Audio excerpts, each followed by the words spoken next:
Hello friends, welcome to my channel pieces with Chauhan. तो guys, हमारा क्या चल रहा था, एनवायरनमेंट एंड पारिस्थितिकी घटना चक्र की जो है हमारी। तो इसमें जो हमने किया था वो किया था हमने पारिस्थितिकी चैप्टर जो स्टार्ट किया है उसमें हमने एक टॉपिक किया था पारिस्थितिकी। उसके बाद करते करते हम पहुंच गए थे पारितंत्र के घटक के बारे में हमने बात करी थी, और उसके बाद हमने बात करी थी पारिस्थितिकी तंत्र के घटक, यही वही सेम चीज़। और अब जो हम नेक्स्ट करने जा रहे हैं दोस्तों, नेक्स्ट जो है आगे का वो है पारिस्थितिकी असंतुलन। तो guys, welcome to my channel pieces with Chauhan. Guys, मेरा नाम है कीरत चौहान और यहाँ हम कर रहे हैं पर्यावरण पारिस्थितिकी जो घटना चक्र की बुक है वो, इसमें चैप्टर नंबर 2 जो कि हम अभी देख के आए पारिस्थितिकी पार्ट 2 करेंगे, यानी कि उसी के आगे का, क्योंकि चैप्टर थोड़े से बड़े बड़े हैं। और गाइज़, अगर आप लोग मुझे इंस्टाग्राम पे फॉलो करना चाहते कर सकते हैं, व्हाट्सएप पे कोई क्वेरी हो, कोई पीडीएफ से रिलेटेड कुछ, और टेलीग्राम पेज भी गाइज़ मैंने अभी उसका शायद लिंक डिस्क्रिप्शन में हो, नहीं होगा तो मैं एक बार चेक कर लूँगी है कि नहीं। वहाँ पे भी आपको पीडीएफ अगर कुछ चाहिए हो तो आप लोग मांग सकते हैं। वहाँ पे सारी जो भी घटना चक्र की जितनी भी प्लेलिस्ट हैं वो वहाँ पे मिल जाएगी आपको।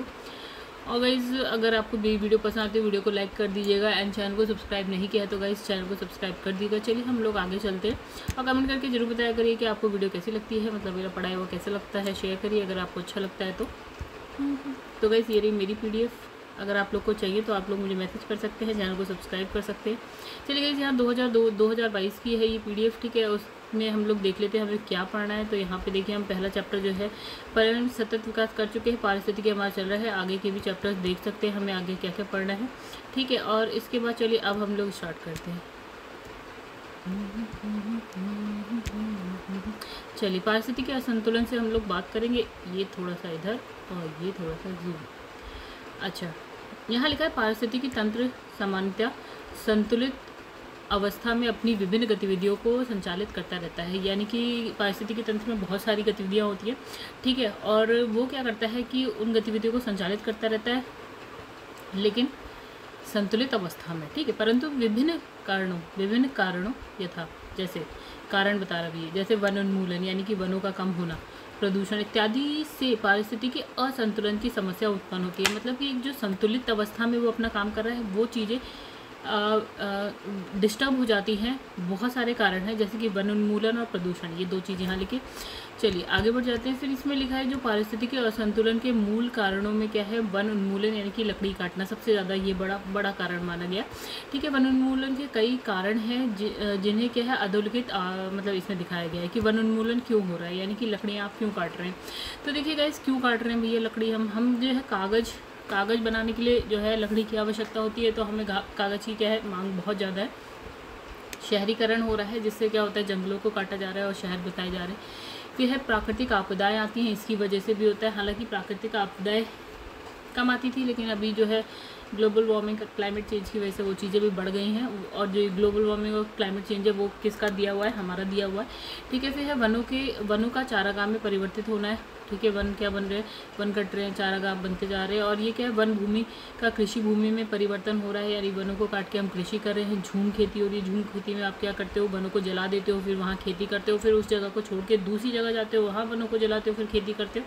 फिर है वनाग्नि, मतलब वनों में जो आग लग जाती है वो सब। फिर है नीति निर्धारण में सतत विकास की संकल्पना का अभाव। हमने सतत विकास के बारे में पढ़ा था, जो हमारा क्या है परिवर्तन हो रहा है जलवायु में, ठीक है। तो उसके लिए सतत विकास के लिए नीति बनी, लेकिन हम उस पर जो है काम नहीं कर पा रहे हैं सही से। फिर इसमें लिखा है औद्योगिक और व्यावसायिक उपयोग के लिए लकड़ी काटना, इसमें कुछ नया नहीं है, ठीक है। तो आप लोग आई थिंक समझ गए होंगे कि लकड़ियाँ क्यों काटी जा रही है, ठीक है। अब इसमें लिखा है भारत में पारिस्थितिकी जो असंतुलन है, पारिस्थितिकी असंतुलन के जो मूल कारण में, मतलब सबसे बड़ा कारण हम कह सकते हैं वन उन्मूलन, ठीक है। मतलब वनों का कटना, लकड़ियों का कटना। जबकि जो मतलब जो पारिस्थितिकी असंतुलन है उसके बहुत सारे कारण दिए, लेकिन भारत में जो सबसे मेन कारण इसने कहा वन उन्मूलन है, ठीक है। तो इसमें लिखा है कि लेकिन जबकि मरुस्थलीकरण हो गया, बाढ़ हो गया, अकाल हो गया, वर्षा की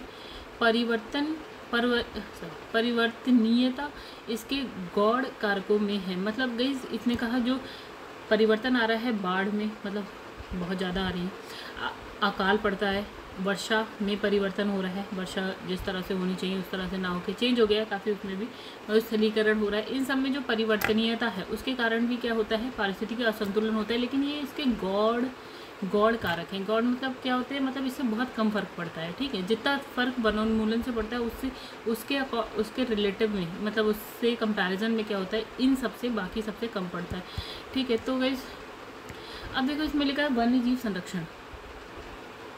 वन जीव संरक्षण क्या समझाऊँ, आप लोगों को समझ में आ गया होगा। वन रोपण मतलब वनों को, वन्य जीवों का संरक्षण करिए, बचाने की कोशिश करिए। वन रोपण यानी कि यही पेड़ उगाइए, ठीक है। पदार्थों का पुनर्चक्रण करिए, यानी कि चीज़ों को, प्लास्टिक है दोबारा से किसी तरह से आप उसको रीयूज़ करिए।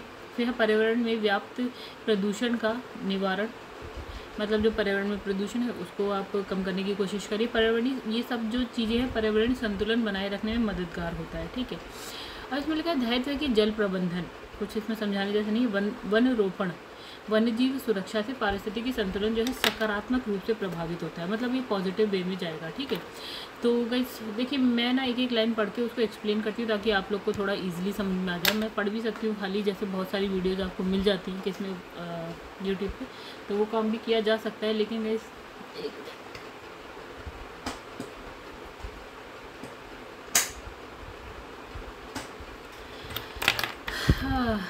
तो वो काम मैं नहीं करती हूँ क्योंकि वो काम बहुत लोगों ने कर रखा है, तो आप वहाँ से करिए अगर आपको सिर्फ रिवीजन करना है, जल्दी से करना है। क्योंकि मेरे पास मैं तो उस तरह से भी वीडियो बना दूँ कि आप लोग मैं सिर्फ एक रीडिंग कर दूँ, ठीक है। फिर मुझे लगता है यार इतना टाइम नहीं है मेरे पास, ठीक है। जिसको जल्दी करना है वो क्या है, वीडियो की स्पीड बढ़ा सकता है। जो लास्ट आप यूट्यूब पे देखते हो साइड में एक सेटिंग का सिंबल आता है, उसमें जब आप जाएंगे तो उसमें एक स्पीड का सिंबल आएगा, ठीक है। यहाँ पे जैसे यूट्यूब पे आप साइड में जाएंगे तो ऐसे करके सेटिंग का सिंबल आता है, ठीक है, ऐसे ही कुछ बना होता है, ठीक है। उसके बाद जब आप उसे खोलेंगे, मतलब उस पर क्लिक करेंगे तो एक जगह लिखा आएगा स्पीड, ठीक है। तो जैसे आप स्पीड को क्लिक करेंगे तो इस तरह से होता है 1x 1.5x, ठीक है। और 2 आई थिंक ज़्यादा हो गया, 1.5 होता है, फिर उसके बाद होता है 1.75 होता है, ठीक है। 1.75 होता है, फिर उसके बाद 2x होता है, ठीक है। तो आप अपने हिसाब से स्पीड जो है वीडियो की बढ़ाइए, और जल्दी देखना चाहते हो तो जल्दी देख सकते हैं। अगर आप लोग को नहीं पता था तो चलिए आज आप लोग को पता चल गया। इस तरह से भी आप देख सकते हैं वीडियो को, 10 मिनट की वीडियो को 5 मिनट में भी कंप्लीट कर सकते हैं आप लोग। इसमें लिखा है कि, तो ये बात हमने देख ली। इसके बाद लिखा है जबकि औद्योगिक प्रबंधन से पारिस्थितिकी संतुलन का कोई संबंध नहीं है, ठीक है। अब ये बीच में ऐसी बात इसलिए लिखी है ना क्योंकि कहीं क्वेश्चन में आया होगा, ठीक है। देखिए औद्योगिक प्रबंधन की अगर इसमें बात करी तो इससे पारिस्थितिकी संतुलन का ऐसा कोई मतलब नहीं है, ठीक है। ये तो करना ज़रूरी ही है वैसे भी। अब इसमें लिखा है वनों को काटना भी पर्यावरणीय संतुलन को बनाए रखने में मदद नहीं करता है। बिल्कुल, वनों को काटेंगे तो वो तो पर्यावरण का असंतुलन की बात होगी। चलिए यहाँ ये क्वेश्चन में आया होगा तो इसको एक्सप्लेन किया होगा। अच्छा, इसमें लिखा है निम्नलिखित में से कौन सा एक पारिस्थितिकी संतुलन बनाए रखने में मददगार नहीं है, तो ये अभी शायद वनों को काटना बिल्कुल नहीं है। वनों से तो पारिस्थितिकी संतुलन हो रहा है, ना कि संतुलन। हाँ, वनों को उगाओ, वन रोपण करो, अच्छी बात है। वर्षा जल का प्रबंधन करो, मतलब बहने मत दो, उसका यूज़ करो। फिर है जैव मंडल भंडार करिए, ठीक है।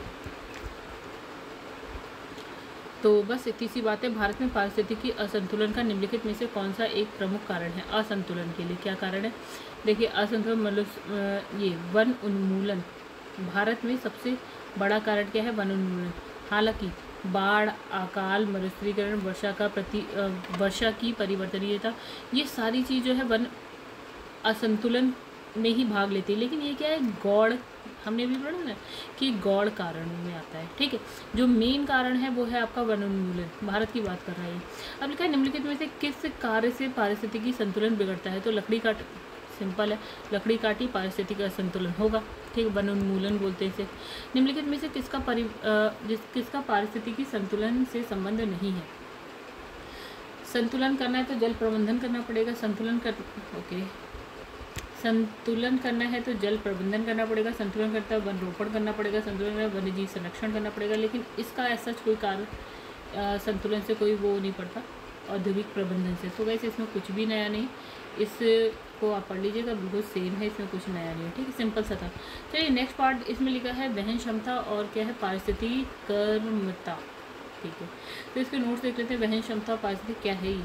चलिए पढ़ेंगे, धीरे धीरे समझेंगे, ठीक है। जब समझ में आ जाता है तो मज़ा आ जाता है, चीज़ें आसान लगने लगती है। इसमें लिखा है एक संतुलित पारिस्थितिकी तंत्र, में जीवों की वृद्धि भी संतुलित होती है। मतलब पारिस्थितिकी तंत्र अगर संतुलित है तो उसमें जो जीवों की वृद्धि हो रही है वो भी संतुलित अवस्था में हो रही है, ठीक है, ना कम ना ज़्यादा, ठीक है। इसमें लिखा है ये संतुलित वृद्धि किसी पारितंत्र की वहन क्षमता के अनुरूप होती है, यानी कि डिपेंड करता है कि एक पारितंत्र जो ये वृद्धि हो रही है कितना मतलब कितना उसकी क्षमता है, कि हर पारितंत्र की अपनी अपनी क्षमता है, ठीक है।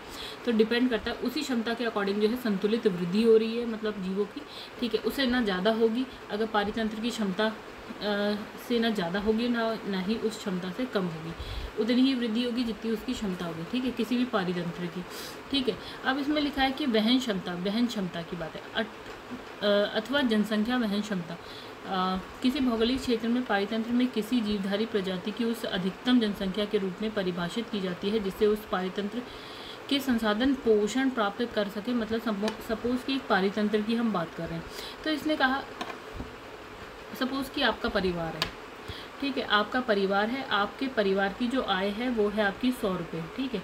अब यहाँ पे जनसंख्या उतनी ही हो जिसका ना 100 रुपये में गुजारा हो जाए। अब जनसंख्या सपोज 10 लोगों की है, 10 लोग, ठीक है, और 100 रुपये में आपका ना ठीक ठाक जो है मतलब आपका जो है आप लोग को खाना पीना मिल जा रहा है, बच्चे स्कूल जा पा रहे हैं और आपका घर मतलब आप घर की अपनी सारी ज़रूरतें पूरी कर ले रहे हैं 100 रुपये में। ये आपके घर की क्षमता है, मतलब कि 100 रुपये में आप 10 लोगों का काम ठीक से अच्छा से चल जा रहा है। अब वहीं पे क्षमता हम कह रहे हैं इंक्रीज़ भी नहीं करनी है, मतलब 10 से 11 नहीं करनी है, तो यहाँ पे सब असंतुलित हो जाएगा। हाँ, 10 से 9 करेंगे तो यानी कि आप अपनी क्षमता से कम काम कर रहे हैं, अपनी क्षमता तक तो लाइए, 10 तक ले आइए जनसंख्या अपने घर की, ठीक है। लेकिन हाँ, उससे ज़्यादा होने की कोशिश मत करिए। जैसे ही ये जनसंख्या ज़्यादा होने लगेगी ना, तो क्या होगा, जो आपके पास संसाधन है वो आपको कम पड़ने लगेंगे, ठीक है। तो यानी कहीं ना कहीं कटौती होगी, उससे फिर पूरे परिवार पे फ़र्क पड़ने लगेगा। ऐसा समझिए कि अगर एक बंदा भी ज़्यादा हो गया तो जहाँ पे वो अगर 2 रोटी भी खाता है तो आपको कहीं और से उसके लिए करनी पड़ेगी, मतलब किसी और की प्लेट से आपको रोटी निकाल के देनी पड़ेगी। तो ये वहन क्षमता से ज़्यादा हो गया, इतना ना हो, वहन क्षमता एक होती है उतने तक रखिए। तो यही लिखा है कि वहन क्षमता, ये जनसंख्या वहन क्षमता किसी भी भौगोलिक क्षेत्र के पारितंत्र, मतलब किसी भी पारितंत्र में किसी जीवधारी प्रजाति की उस अधिकतम संख्या, अभी अधिकतम संख्या हमने 10 मांगी, तो अधिकतम संख्या के रूप में है जिससे उस पारितंत्र के संसाधन मान लीजिए हम कहते थे रोटी या जो भी मैंने कहा कि इन चीज़ों की ज़रूरत होती है, तो उस पारितंत्र के संसाधन पोषण प्राप्त कर सके, ठीक है। मतलब इतनी सी बात, नहीं समझ आया फिर से पढ़िए, ठीक है। मतलब इतना ही है कि जितनी आपकी क्षमता है उतना तक रखिए, ठीक है, या उसे हम वहन क्षमता कहते हैं कि मतलब एक परिवार 10 लोगों को अच्छे से पाल सकता है, तो ये उस परिवार की वहन क्षमता हुई 10 लोग। वहन क्षमता से अधिक जनसंख्या अगर हो गई, अधिक जनसंख्या वृद्धि क्या होता है, उस पारितंत्र पर क्या है, दबाव डालेगी। मैंने कहा 10 से 11 हो जाएंगे तो दबाव पड़ने लगेगा उस पर, परिवार पर, ठीक है। अधिकतम वृद्धि उस तंत्र के विफल हो जाने के कारण भी बन सकती, मतलब अगर वृद्धि बहुत ज़्यादा हो जाएगी तो वो उस पारितंत्र को क्या कर देगी, विफल कर देगी। आप लोग समझ सकते हैं। ध्यान तो है कि प्रजनन या संख्या वृद्धि क्षमता किसी भी जीवधारी का अंतर्निहित गुण होता है। सिंपल सी बात है, इसने कहा प्रजनन तो क्या है, अंतर्निहित गुण है। उसके लिए आप अलग से क्वेश्चन करते अपने आप ही। बिना पर्यावरण की रुकावट के प्रजनन की यह क्षमता क्या जैव विभव कहलाती है, जिसे हम किससे दर्शाते हैं, स्मॉल r से, ठीक है। मतलब इसने कहा कि प्रजनन तो ये बहुत ही नेचुरल चीज़ है, ठीक है, वो तो होगी, तो इसमें पर्यावरण कुछ नहीं कर सकता। पर्यावरण की रुकावट, बिना पर्यावरण की रुकावट से जो प्रजनन हो रहा है उसको इसने बोला प्रजनन क्षमता। ये क्षमता क्या कहलाती है, जैव विभव कहलाती है, और इसको हम किससे डिनोट करते हैं, स्मॉल r से डिनोट करते हैं। परंतु पर्यावरणीय प्रतिरोध बढ़ने के साथ वृद्धि रुक जाती है। अगर क्या है आपके पास संसाधन कम होने लगेंगे तो कहीं इस चीज़ पे भी फ़र्क पड़ेगा कि जनसंख्या वृद्धि रुक जाए, ठीक है। अगर आपको पोषण ही नहीं मिल रहा है प्रॉपर तरीके से, हम कह रहे हैं कि आपको पोषण नहीं मिल रहा है, तो पोषण नहीं मिल रहा है तो कहीं ना कहीं पे तो देखो इसका फ़र्क पड़ेगा ही पड़ेगा, तो प्रजनन पे इसका फ़र्क पड़ता है। अच्छा, यह वृद्धि एक निश्चित ऊपरी सीमा तक ही होती है। मतलब इसका जो वो जनसंख्या वृद्धि हो रही है ना, वो एक लेवल तक ही होगी, उसके बाद ये क्या हो जाएगी ना, कांस्टेंट हो जाएगी, ठीक है। इसी ऊपरी सीमा को हम क्या बोलते हैं, वहन क्षमता। हमने कहा भैया 10 तक जाएगी, 10 के बाद जो है प्रजनन क्षमता में क्या हो मतलब वो उसको जाके कहीं जाके रोक देगी। ठीक है, तो इसने कहा ये जो वृद्धि है उसी को हम वहन क्षमता कह देते हैं। देखिए यहाँ पे लिखा है समय, ये समय की लाइन जा रही है, ये है क्या लिखा है, एकाकियों की संख्या। ठीक है, धीरे धीरे बढ़ती है फिर यहाँ पे जाके कांस्टेंट हो जाएगी, आसपास चलेगी, यही इसकी क्या है, वहन क्षमता हो जाएगी। जनसंख्या वृद्धि का ग्राफ दे रखा है। ठीक है, मतलब एक लेवल तक तो बढ़ेगी लेकिन उसके बाद ना उससे ज़्यादा बढ़ नहीं पाएगी। क्यों, संसाधन ही नहीं है यार, आपको 10 लोगों को खिलाने भर का संसाधन है, 11वें का है नहीं, तो आप वहीं पे कहीं जाकर रुक जाएंगे। दायित्व है कि पारिस्थितिकी कर्मता पद द्वारा केवल किसी जीव द्वारा ग्रहण किया गया स्थान का ही नहीं बल्कि क्या है, जीवों के समुदाय में उसकी जो है कार्यात्मक भूमिका का भी वर्णन किया जा सकता है। मतलब किसमें, पारिस्थितिकी कर्मता पद की बात कर रहे हैं आप। तो इसके द्वारा क्या है, पारिस्थितिकी कर्मता पद, इसके द्वारा केवल जो जीव द्वारा ग्रहण किया गया स्थान है, केवल इसी की नहीं बल्कि जीवों का जो समुदाय है उसमें उसकी जो कार्यात्मक भूमिका है ना, उसका भी हम वर्णन करते हैं।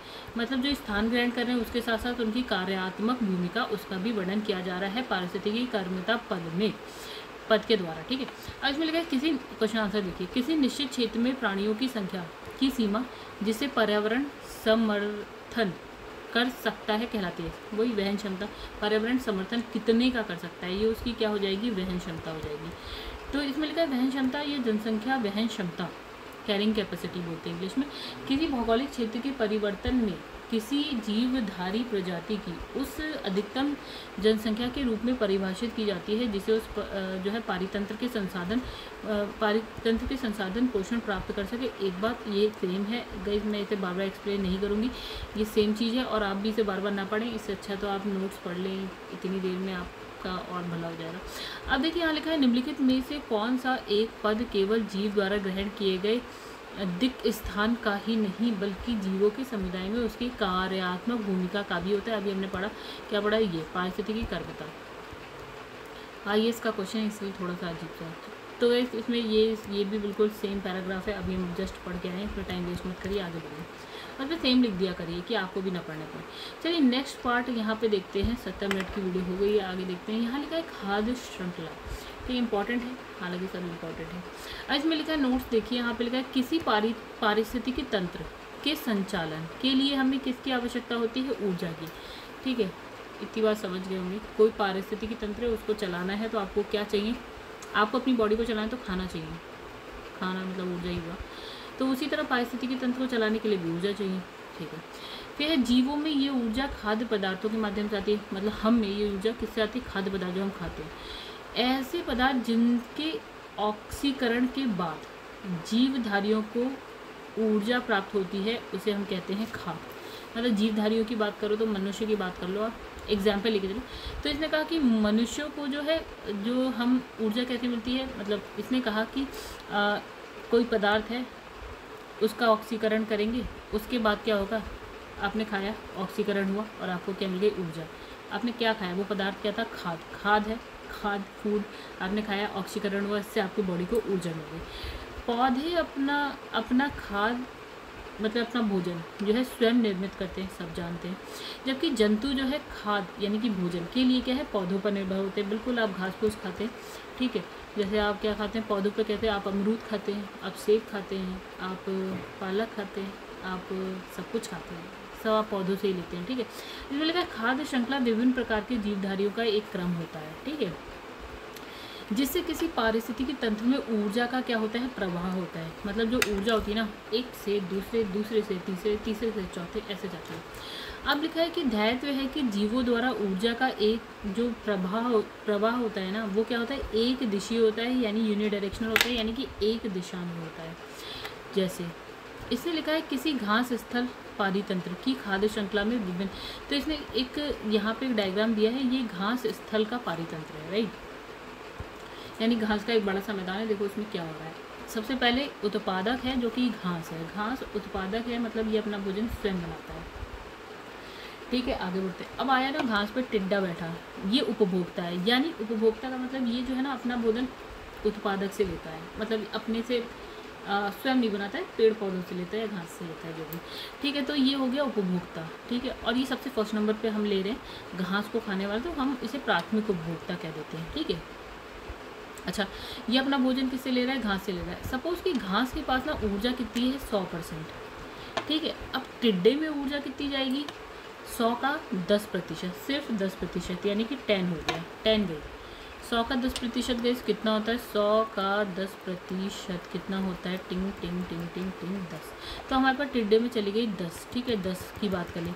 अब क्या होता है, टिड्डे को भी उपभोक्ता मतलब जो दूसरे से अपना भोजन ग्रहण करता है, तो मेढक भी एक उपभोक्ता है। इसने क्या करा? टिड्डे से अपना भोजन ग्रहण करा, राइट, टिड्डे को खा लिया। अब भैया इस मेढक के पास कितनी ऊर्जा गई? हमने कहा 10%, 10 का 10%, हर एक का 10% जाएगी, ठीक है। 10 का 10% यानी टिंग टिंग टिंग टिंग 1, यानी मेढक के पास ऊर्जा कितनी गई? 1, सिर्फ 1। अब क्या होता है कि फिर एक उपभोक्ता की बात करते हैं, यानी जो अपना भोजन दूसरे से ग्रहण करता है। यानी कि सांप ने क्या किया? मेढक को खा लिया। अब सर्प ये तृतीय उपभोक्ता है, प्राथमिक द्वितीय तृतीय उपभोक्ता है, ठीक है। तो ये तृतीय उपभोक्ता है भैया, इसके पास ऊर्जा कितनी पहुंचेगी गाइस? तो इसके पास पहुंचेगी 1 का 10%, ठीक है। इस वाले 1 का 10%, तो ये 0.1 हो गई, राइट। तो इसके पास पहुंची 0.1, इतनी पहुंचेगी। सही लिख रही हूँ मैं? ठीक लिख रही हूँ, ठीक है। तो यानी कि ऊर्जा जो है ना, एक तो आपने देखा ऊर्जा कम होती जा रही है, मतलब आगे जो है 10% ही ऊर्जा जा रही है, एक बात। दूसरी बात हमने देखा ना कि ऊर्जा की जो डायरेक्शन है ना, हमेशा आगे की तरफ है, एक दिशा में, पीछे नहीं जा रही है, सिर्फ आगे जा रही है, तो एक दिशीय बोल देते हैं, ठीक है। दूसरा 10% ही ऊर्जा जा रही है। तो यहाँ पे देखिए लिखा है घास बकरी मानव आहार श्रृंखला का निर्माण करते हैं, ओके। तो आपने वो डायग्राम तो समझ लिया। अब इसने लिखा है घास जो है आपका क्या है? अब हम बात करेंगे मानव आहार श्रृंखला। तो देखिए यहाँ पे लिखा है घास, ये स्वपोषी है, यानी घास अपना भोजन खुद बनाता है सूर्य के प्रकाश की उपस्थिति में, ठीक है, जब प्रकाश संश्लेषण के द्वारा, यानी कि फोटोसिंथेसिस के द्वारा, ठीक है। अब क्या है, घास को बकरी ने खा लिया, तो बकरी क्या हो गई? उपभोक्ता हो गई, ठीक है। और ये उपभोक्ता कैसी है? शाकाहारी है, क्योंकि बकरी घास खाती है, बकरी मेढक नहीं खाती है, राइट। तो ये हो गई शाकाहारी उपभोक्ता हो गया। अब हम आ जाते हैं मनुष्य पे, ठीक है। बकरी को तो हम खा लेते हैं, ठीक है, तो हम भी उपभोक्ता हैं जो अपना भोजन दूसरे से प्राप्त कर रहे हैं, हम बकरी को खा ले रहे हैं, ठीक है। हम और सर्वाहारी का मतलब होता है कि हम चाहे तो घास भी खा सकते हैं, हम चाहे तो बकरी भी खा सकते हैं, दूसरे पर ही निर्भर है, यानी कि दोनों खा सकते हैं, ठीक है। तो ये सर्वाहारी हो गया।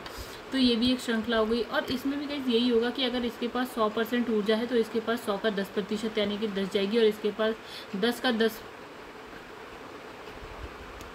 और इस पर क्या है 10 का 10% जाएगी, यानी कि इसके पास जाएगी 1। पता नहीं दोस्तों ये क्या डाउनलोड हो गया, ये जाने क्या हो गया, ये कुछ जियो सिनेमा, इस पर कुछ ना कुछ आता ही रहता है जाने। तो चलिए ये आप लोग आई होप समझ गए होंगे, ये वाला भी। चलिए आगे बढ़ते हैं। ध्यात है कि जीवीय संगठक यानी कि बायोटिक कंपोनेंट्स बोलते हैं, संगठक यानी कि कंपोनेंट्स। तो जीवीय यानी बायोटिक कंपोनेंट्स ऐसी जीवित वस्तुएं हैं जो एक पारिस्थितिकी तंत्र का निर्माण करते हैं, इसमें कुछ ऐसा नहीं है। अब लिखा है जीवित संगठकों में सामान्यतः शामिल है, ओके। जीवित यानी कि जो लिविंग है, मतलब जो बढ़ते हैं, सांस लेते हैं।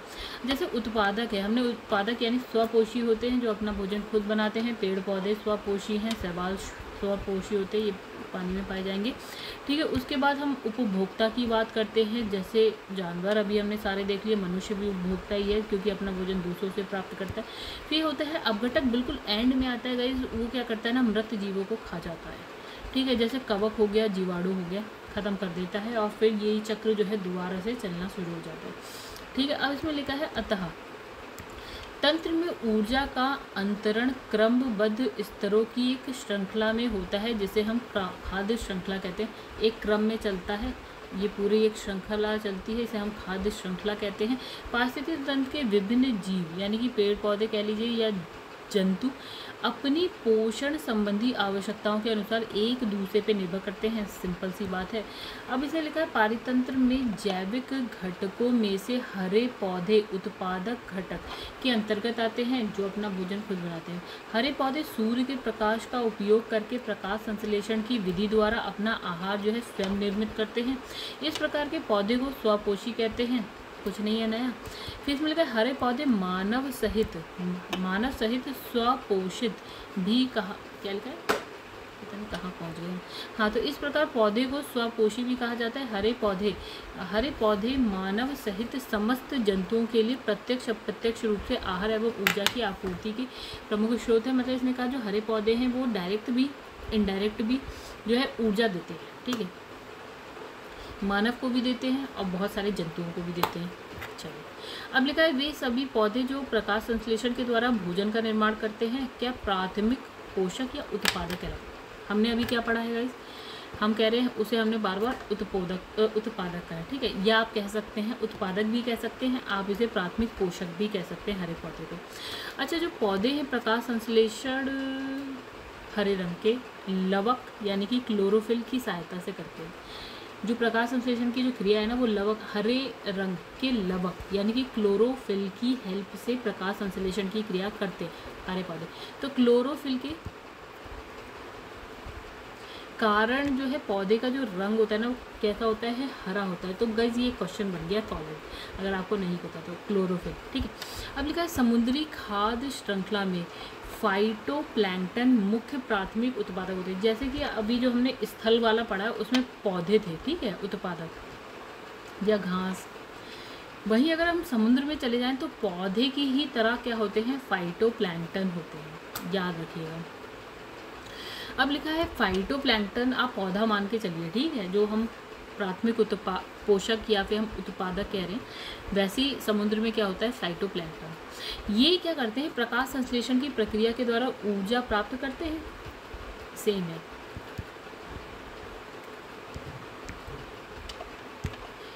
तो दोस्तों कोई ना कोई आ जाता है बीच में। चलिए, यहाँ लिखा है कि प्रकाश संश्लेषण की प्रक्रिया द्वारा क्या है, ऊर्जा प्राप्त करते हैं। अच्छा, पृथ्वी के वायुमंडल में जो उपस्थित ऑक्सीजन की अधिकतर मात्रा के लिए फाइटोप्लैंक्टन की ही उत्तरदायी। मतलब ये कह लीजिए अगर हम पृथ्वी पे मैक्सिमम ऑक्सीजन कहाँ से आ रहा है, ठीक है, या कहाँ से, मतलब हाँ कहाँ से आ रहा है, तो उसके लिए सबसे ज़्यादा उत्तरदायी कौन है, फाइटोप्लैंक्टन है, जो कि आपको समुद्र में मिलेंगे। ठीक है, विभिन्न पारिस्थितिकी तंत्र के प्राथमिक उत्पादक की बात करते हैं। चलो, प्राथमिक उत्पादक यानी कि वही जो पेड़ पौधे टाइप है वो। तो पारिस्थितिकी तंत्र लिखा है गहरे जलीय स्रोत या समुद्र में जो उत्पादक होते हैं, यानी कि जो अपना भोजन स्वयं बनाते हैं। अगर हमने स्थल पे घास की बात करी या पेड़ पौधे, वैसे ही जलीय स्रोत या समुद्र में क्या होते हैं आपका पादप प्लवक, यानी कि ये जो गई हमने अभी बोला फाइटोप्लैंक्टन्स को ही हिंदी में बोलते हैं पादप प्लवक, राइट। दोनों याद रखिएगा, ठीक है। अब यहाँ अगर हम बात करें छिछले पानी में उत्पादक कौन होते हैं या प्राथमिक पोषक कौन होते हैं, तो वो होते हैं जड़ युक्त पौधे, ठीक है। फिर घास स्थल में कौन होते हैं गाइस, विभिन्न प्रकार की घासें होते हैं और क्या है, शाकीय, जंगली शाकीय पौधे होते हैं प्राथमिक उत्पादक, ठीक है। ये अलग अलग टाइप के ना पारिस्थितिकी तंत्र है। अब वही अगर हम फसल भूमि की बात करें तो यहाँ पे उत्पादक कौन होते हैं, फसल के पौधे होते हैं। फसल भूमि मतलब आपने धान का खेत लगाया तो वहाँ पर प्राथमिक उत्पादक में धान हो गया, सिंपल सी बात है, ठीक है, उसे आप खा लेना फिर। अब देखिए यहाँ लिखा है किसी खाद्य श्रृंखला में मुख्यतः शाकाहारी प्राणी जो शाकाहारी प्राणी होते हैं ना, वो प्राथमिक उपभोक्ता की श्रेणी में आते हैं। बिल्कुल सही बात है गाइस। देखिए हमने पढ़ा उत्पादक जो कि पेड़ पौधे जो भी थे, ठीक है। और उत्पादक यानी यार अगर पेड़ पौधे को सिर्फ और सिर्फ पेड़ पौधों के खाने वाला कौन होता है, शाकाहारी होता है। और हमने कहा कि भैया जो दूसरों पे निर्भर होता है वो क्या होता है, उपभोक्ता होता है, ठीक है। और सबसे पहले शाकाहारी आ रहे हैं तो हम उसे प्राथमिक उपभोक्ता बोल सकते हैं, राइट।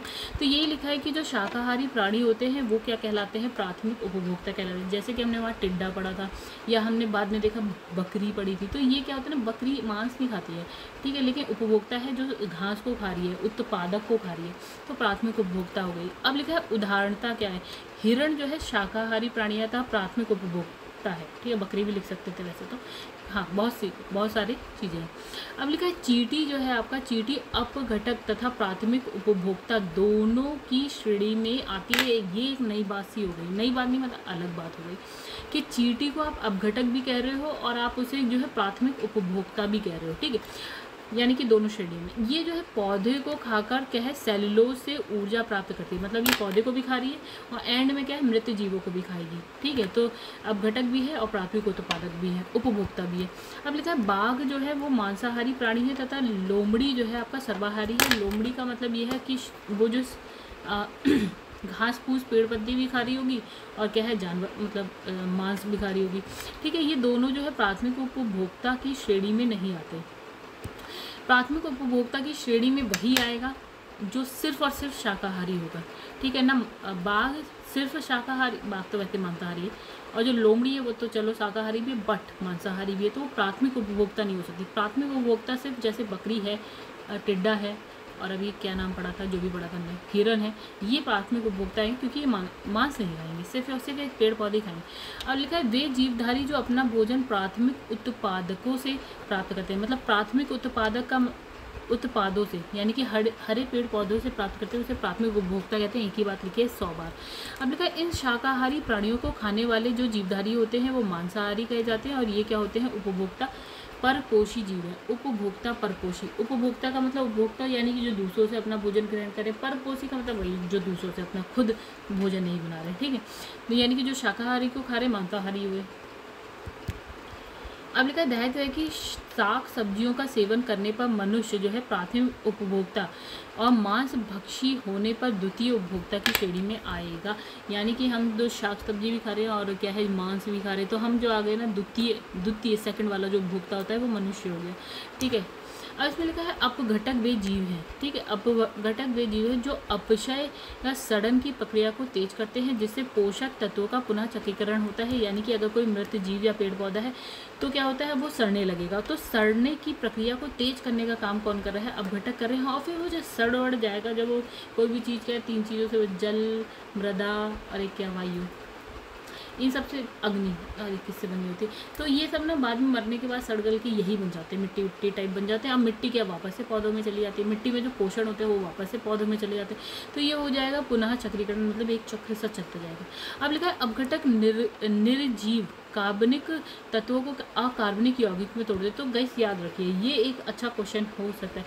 अपघटक क्या करते हैं, कार्बनिक तत्वों को क्या करते हैं अकार्बनिक यौगिक में तोड़ते हैं।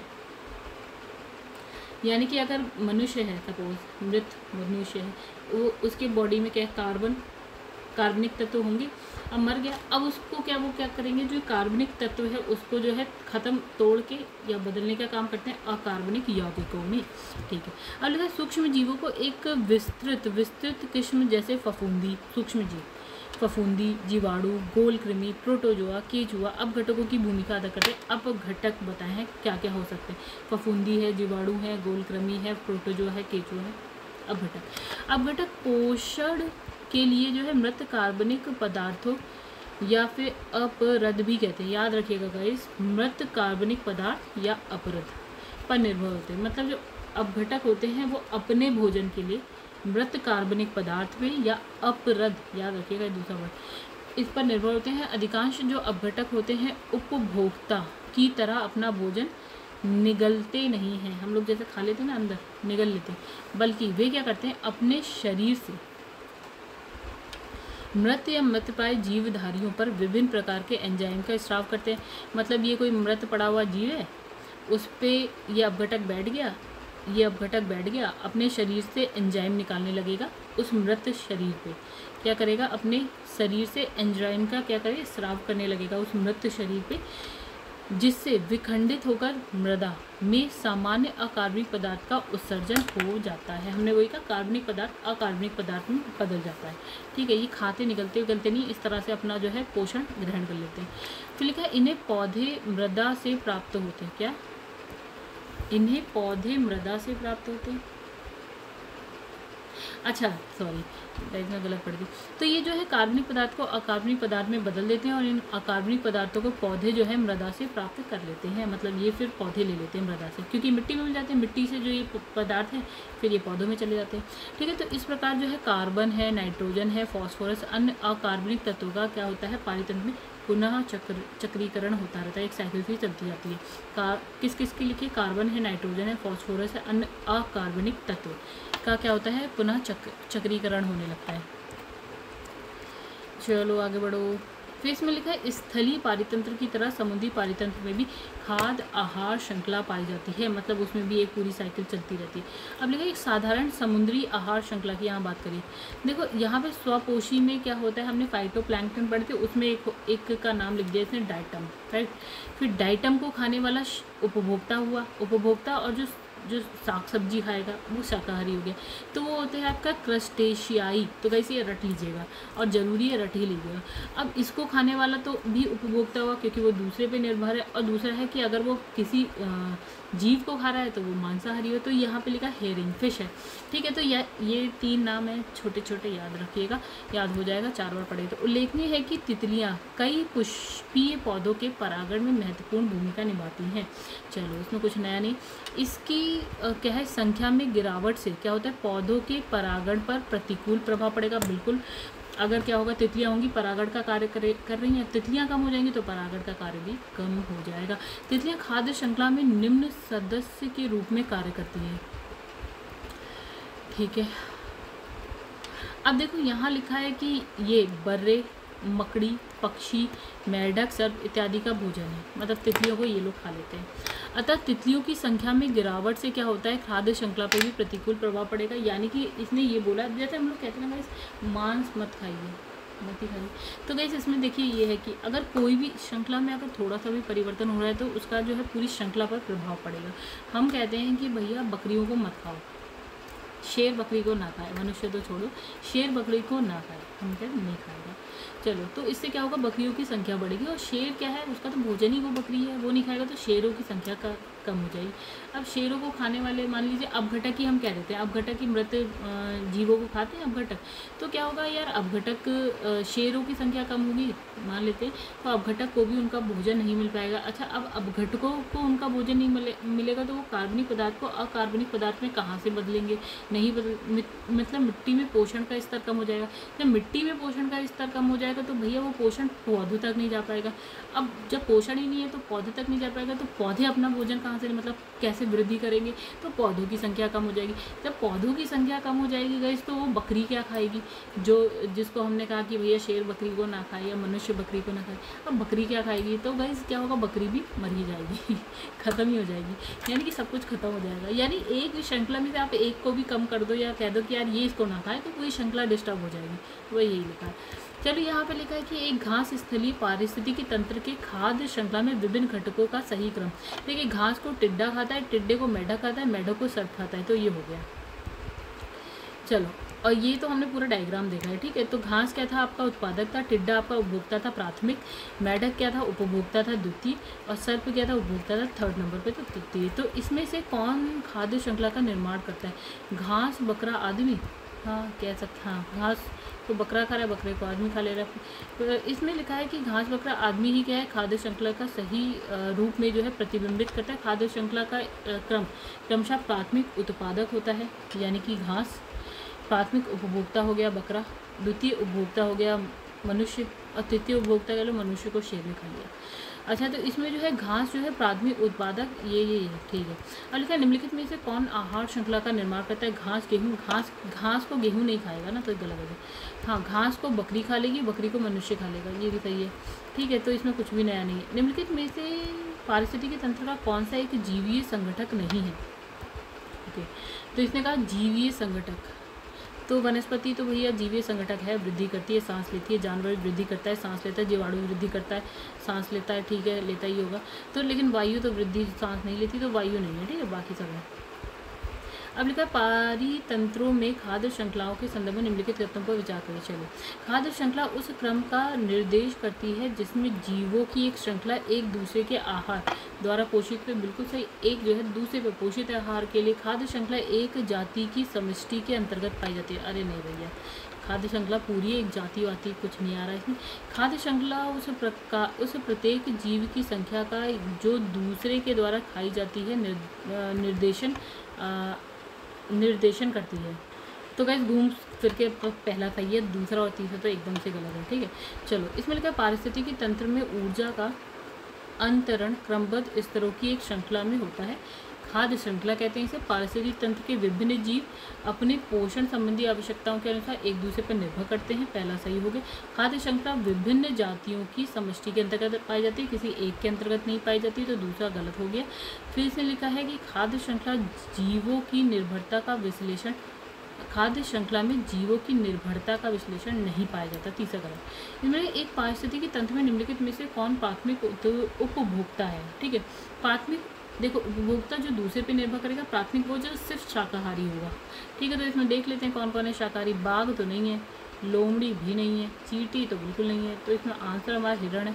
ओके, तो गाइस प्राथमिक उपभोक्ता, ठीक है, तो गाइस देखिए ये प्राथमिक उपभोक्ता नहीं हो सकती क्योंकि ये सिर्फ और सिर्फ ये तो मांस भी खाता है, ये भी मांस खाता है, ये घास खाता है। चींटी तो घास खाती है लेकिन उसके साथ अपघटक की भी श्रेणी में अभी हमने देखा था रखा है। ठीक है, चलो इसे कह दिया हमने, मान लिया। सिर्फ कहा जाए तो सिर्फ में चींटी नहीं आनी चाहिए। और उसने कहा कौन कौन हो सकता है प्राथमिक उपभोक्ता, तो चींटी भी हो सकती है। ठीक है, तो वो ये कौन कौन हो सकता है, तो हो सकती है चींटी, लेकिन ये दोनों नहीं हो सकते। क्या बोलते हैं लोमड़ी और शेर जो भी बात था। अब लिखा है किसी खाद्य श्रृंखला में मुख्यतः शाकाहारी प्राथमिक जो प्राणी होता है वो प्राथमिक उपभोक्ता है। ठीक है, इसमें हिरण जो है शाकाहारी है अतः प्राथमिक उपभोक्ता है। चींटी जो है अपघटक और प्राथमिक उपभोक्ता दोनों है। तो देखिए प्राथमिक उपभोक्ता भी है इसलिए नाम रख दिया। और पौधे को खाकर जो है सेलुलोज से ऊर्जा प्राप्त करती है। ठीक है, कुछ कारण, ओके क्वेश्चन तो देखो, तो गाइस ये IAS में आया हुआ क्वेश्चन है। कुछ कारणवश यदि तितलियों की जाति की संख्या में गिरावट आ जाए तो इसका परिणाम क्या होता है। गाइस सिंपल सी बात है, आपका पर्यावरण भी असंतुलित होगा। तो कुछ पौधों के परागण पर प्रतिकूल प्रभाव पड़ सकता है। ओके, कुछ कृषि पौधों के कवकीय संक्रमण प्रचंड रूप से बढ़ सकते हैं जिसके कारण बर्डों, मक्खियों, पक्षियों की कुछ प्रजातियों की समष्टि में गिरावट आ सकती है। बिल्कुल सही लिखा है। ठीक है, तो यानी कि गाइस पहला सही है और तीसरा सही है, ये तो दूसरा अलग अलग है। ठीक है, आंसर है सी। अच्छा, तितलियाँ कई क्या है पुष्पीय पौधों के परागण में महत्वपूर्ण भूमिका निभाती है। इनकी संख्या में गिरावट से क्या होगा, परागण पर प्रतिकूल प्रभाव पड़ेगा। और दूसरा इसे लिखा है कि तितलियाँ खाद्य श्रृंखला में निम्न सदस्य हैं। ठीक है, अब इसमें लिखा है बर्रे, मकड़ी, पक्षी, मेंढक इत्यादि इन सबका भोजन है। अगर तितलियों की संख्या में गिरावट आती है तो ये भी इनका मतलब खाद्य श्रृंखला में इसका क्या होगा, प्रतिकूल प्रभाव पड़ेगा। चलो, अब इसमें लिखा है खाद्य श्रृंखला यानी कि फूड चेन में मानव है। मानव क्या है भैया, देखिए प्राथमिक उपभोक्ता नहीं हो सकता क्योंकि ये दोनों चीज़ें खाता है, शाकाहारी भी मांसाहारी भी। ठीक है, तो ये क्या है द्वितीय उपभोक्ता हो सकता है। ठीक है, और प्राथमिक और द्वितीय भी हो सकता है क्योंकि ये दोनों ही खा रहा है। ठीक है, प्राथमिक इसलिए हो सकता है क्योंकि घास खा रहा है, मतलब खा ही रहा है साग सब्जी। द्वितीय इसलिए हो सकता है क्योंकि मांस भी खा रहा है। ठीक है, तो इसमें कुछ नहीं है जानने जैसा।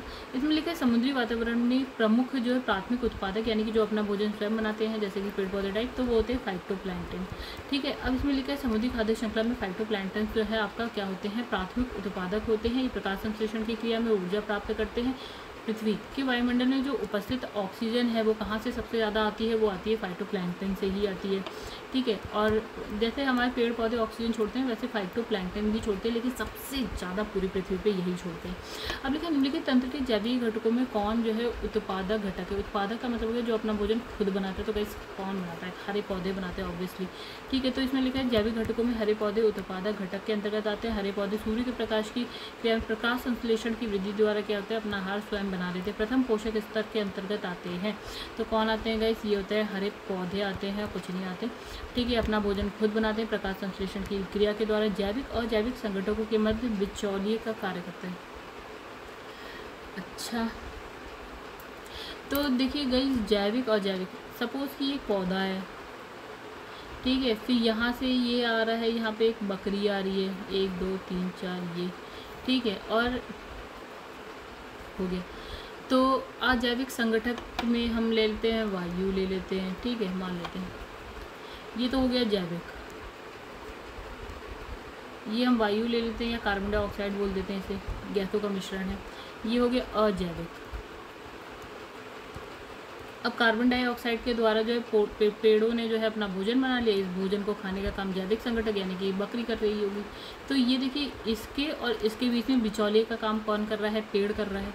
और पेड़ों को हमने या पौधों को हमने क्या बोला था, उत्पादक, जो स्वयं अपना भोजन बना देते हैं। तो आंसर हो गया सिंपल सा, ठीक है। तो इसमें लिखा है वे सभी पौधे जो प्रकाश संश्लेषण की क्रिया के द्वारा भोजन का निर्माण करते हैं उत्पादक कहलाते हैं। ये जैविक अजैविक घटकों के मध्य क्या है, बिचौलिए का कार्य करते हैं। क्योंकि एक और जहाँ प्रकाश संश्लेषण के द्वारा अपना भोजन बनाते हैं, ठीक है, प्रकाश संश्लेषण द्वारा अपना भोजन बनाते हैं, मृदा से खनिज पोषक तत्व प्राप्त करते हैं, वही दूसरी ओर क्या है, स्वयं उपभोक्ता के लिए प्रत्यक्ष अप्रत्यक्ष रूप में जो है भोजन प्रदान भी करते हैं, ठीक।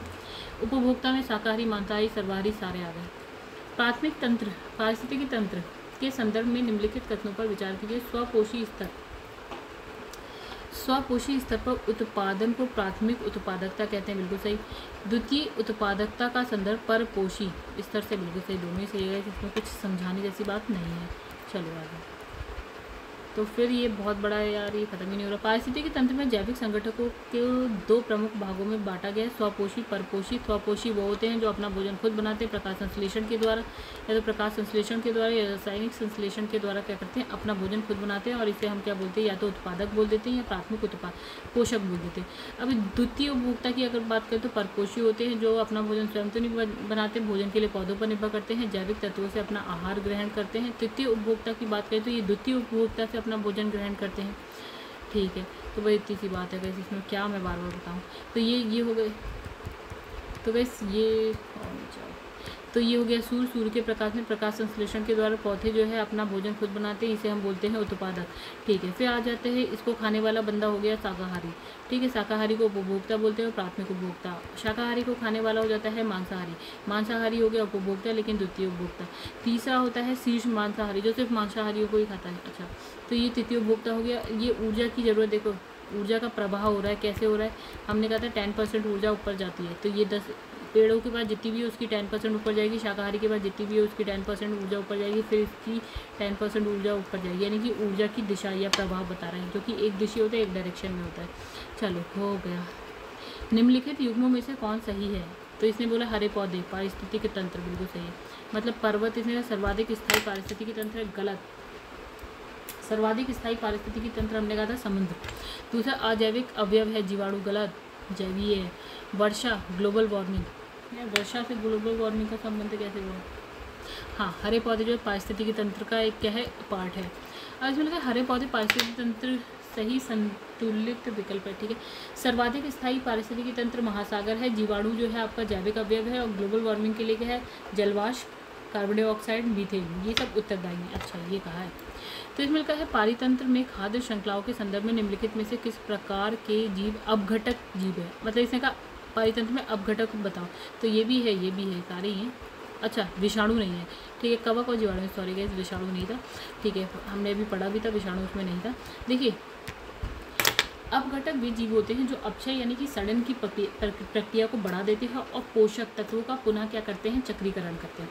अपघटक जो होता है निर्जीव कार्बनिक तत्वों को अकार्बनिक यौगिकों में तोड़ देते हैं, ठीक है। अब लिखा है सूक्ष्म जीवों की एक विस्तृत किस्म जिसे हम कहते हैं, जैसे कि आप फफूंदी हो गए, जीवाणु हो गए, गोलकृमि, प्रोटोजोआ और केचुआ।